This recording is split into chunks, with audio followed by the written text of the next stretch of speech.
Gone in 60 Seconds. It's the last movie I watched.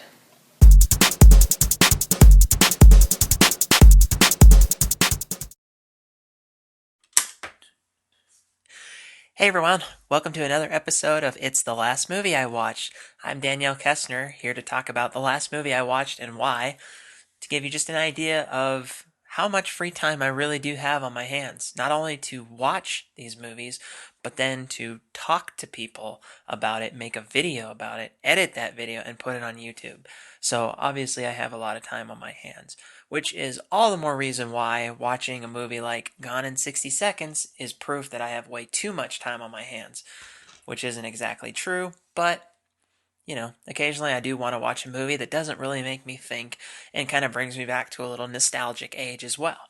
And Gone in 60 Seconds is both of those things. It is neither a great movie, and it's also a movie that reminds me of kind of a nostalgic age in my life. So, background. I'm sure most people have seen Gone in 60 Seconds. It's hardly a movie that, people haven't heard of, let alone seen. Came out in 2000. It was kind of on the heels of Nicolas Cage's, rise to power. He had the 90s hits that, skyrocketed him into, superstardom. He had The Rock, which is one of my favorite movies, where, it was more a Sean Connery movie than a Nicolas Cage movie, but he still carried his role. And then you had a movie like Con Air that just like has become this like cheesy masterpiece that, we keep going back to and thinking this movie is brilliant and cheesy at the same time. And then he had a string of other just, kind of random movies anywhere from Face Off to Snake Eyes, to name just a couple. So this is when Nicolas Cage was still he hadn't quite gone completely off the deep end as the Nicolas Cage we know today, but he was on his way. He was certainly on his way to going off the deep end. This movie has a lot of people in it. It's got Nicolas Cage, Angelina Jolie, Robert Duvall, Christopher Eggleston, Delroy Lindo, Shia McBride. It's got Vinnie Jones before anybody in America knew who Vinnie Jones was.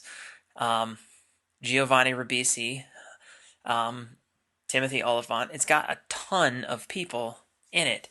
And the movie itself is so just like simple, so basic.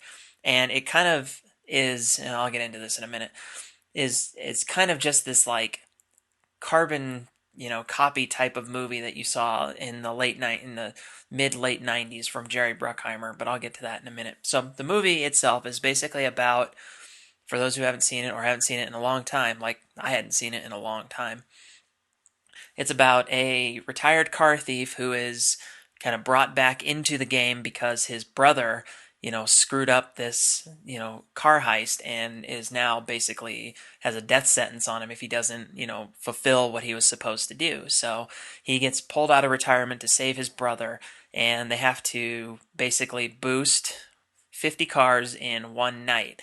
And they have to do this with surveillance, with a cop who's been like following his, story forever. And so like seeing him again is like, oh, he's back to his old tricks.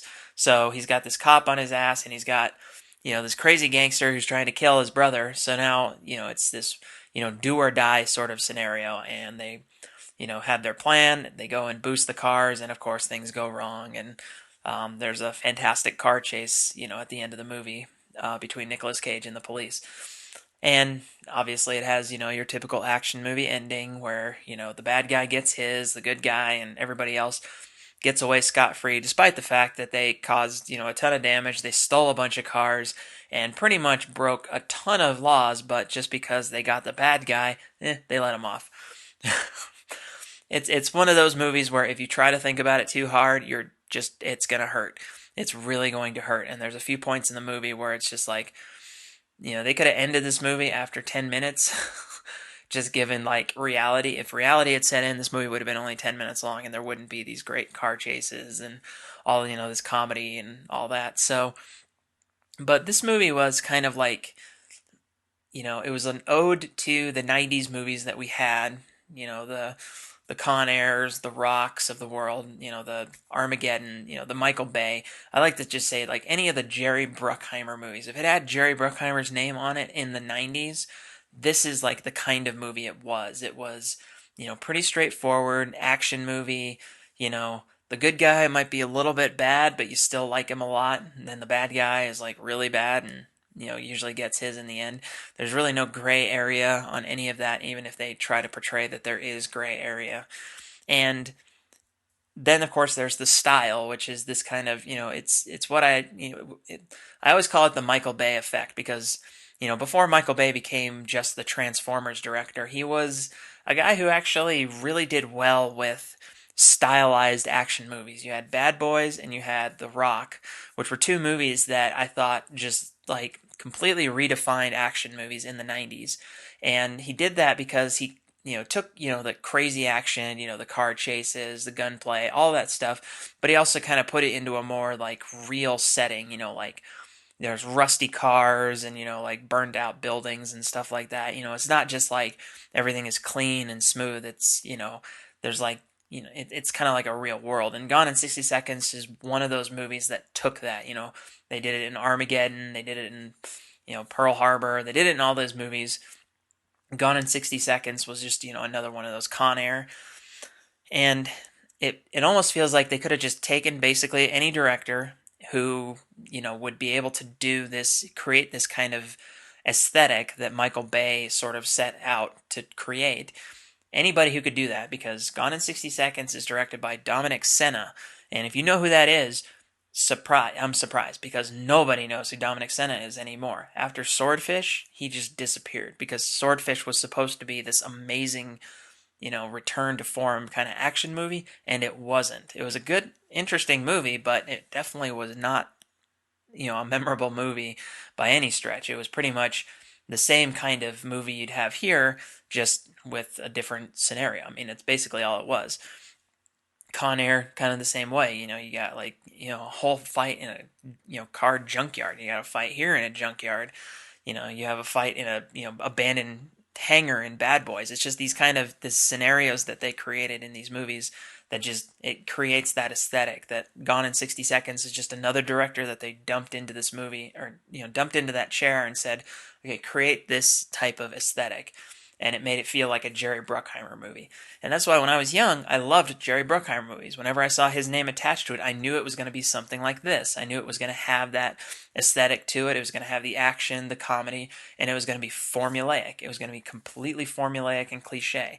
And Gone in 60 Seconds, nothing special about it in any way, shape, or form. You can even say the car chase is, while fun, nothing that is like, doesn't top movies like Ronin or, To Live and Die in LA as the car chase. The rest of that movie was terrible. But it really doesn't have anything like special, but that doesn't necessarily make it a bad movie. It makes it a movie that you can watch, you can, be entertained by, you can turn your brain off when watching it, but it's not something that's going to be like, this is a movie that they're going to, be talking about, 50 years down the road. Obviously I'm talking about it, but that's just because I watched it today. But it's not a movie, it's a movie that people remember, but not because they remember it for being an amazing movie. It's a movie they remember as, oh, I remember that. I had some, I had fun watching that movie. And I think I saw it, once or twice in theaters. When I was a kid, I had a lot more time to go to the movies, but either way. And, it stuck with me as just like a fun movie. It never struck me as a movie that was greater than something else. It was never a movie I thought was, you know, beyond good. It was just a, fun, cliche action movie. And sometimes I need those.